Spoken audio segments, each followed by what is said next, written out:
A sound breaks the silence, not loud, just a crack somewhere beyond the firelight. A branch, a footstep, or something worse, a human freezes. 20,000 years ago, there are no walls, no locks, no streetlights glowing in the distance, only darkness. And darkness, back then, was not empty. It was alive. Most people imagine that ancient humans feared predators more than anything else. That isn't entirely true. What they feared was what they couldn't see. Because during the day, danger had shape. You could see the wolf. You could see the cliff. You could see the storm moving across the horizon. But at night, the world became something different. The familiar landscape disappeared. The forest became a black void. Every shadow looked like movement. Every sound carried uncertainty. And uncertainty is one of the oldest fears the human brain has ever known. The research suggests that our fear of darkness may not be a cultural invention at all. It may be ancient, much older than civilization, possibly older than humanity itself. Long before humans existed, countless animals learned a simple lesson.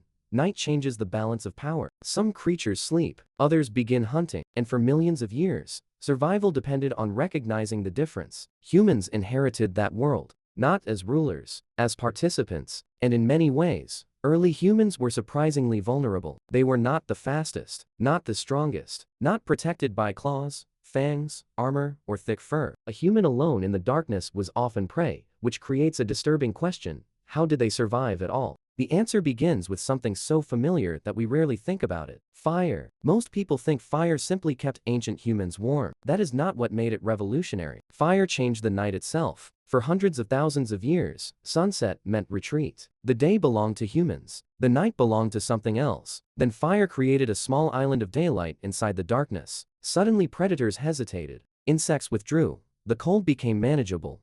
The darkness stepped back, not completely. Just enough. Around those flames, something extraordinary happened. Humans stayed awake longer. They talked, shared stories, planned hunts, passed knowledge from one generation to the next. Some researchers believe that fire did more than protect humans. It transformed the human mind. Because for the first time in evolutionary history, people could sit safely and think after sunset. And that may have changed everything. But the fire never removed the danger. It only revealed its edges. Beyond the circle of light, the darkness remained. Watching, waiting. Ancient camps were often organized around this real lit. People slept close together, not because they were social, because isolation was dangerous. A single sleeping human is vulnerable. A group is harder to attack. Researchers studying hunter-gatherer societies noticed something fascinating. Not everyone slept at the same time. Some people naturally stayed awake later. Others woke earlier. Without planning it, the group created a kind of natural night watch. Someone was almost always awake, listening, monitoring, protecting. The data suggests that this pattern may have helped human groups survive for thousands of generations. Which means your tendency to stay up late might be connected to a survival system older than civilization itself. And yet, the greatest threat was not always outside the camp. Sometimes it was inside the mind. Because humans possess something unusual. Imagination. A rustling bush becomes a predator. A distant sound becomes a threat.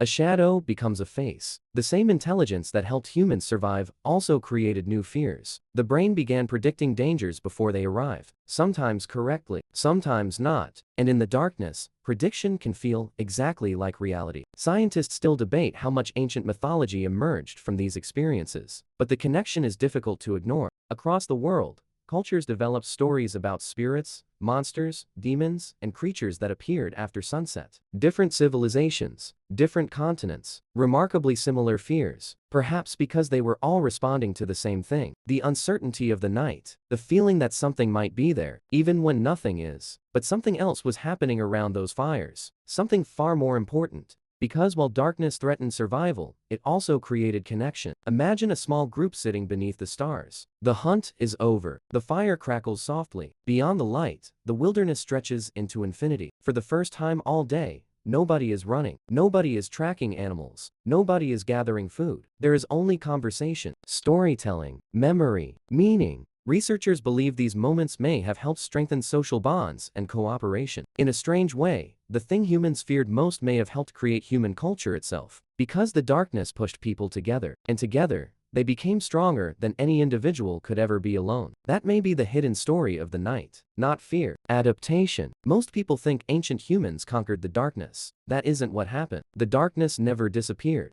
Humans simply learned how to live with it. They built fires, shared stories, stayed close to one another, created meaning where uncertainty existed. And perhaps we are still doing the same thing today. Because even now, after cities, electricity, and technology, something changes when the lights go out. The room feels different. The mind becomes quieter. Older instincts begin to stir. A small reminder from a world that shaped us. A world where survival depended on making it through another night. And maybe that is the strangest realization of all. The darkness that terrified our ancestors is still here, waiting beyond every window, beyond every streetlight, beyond every city, exactly where it has always been. The only difference is that now we rarely notice it. But somewhere deep inside the human mind, a small part of us still remembers the fire,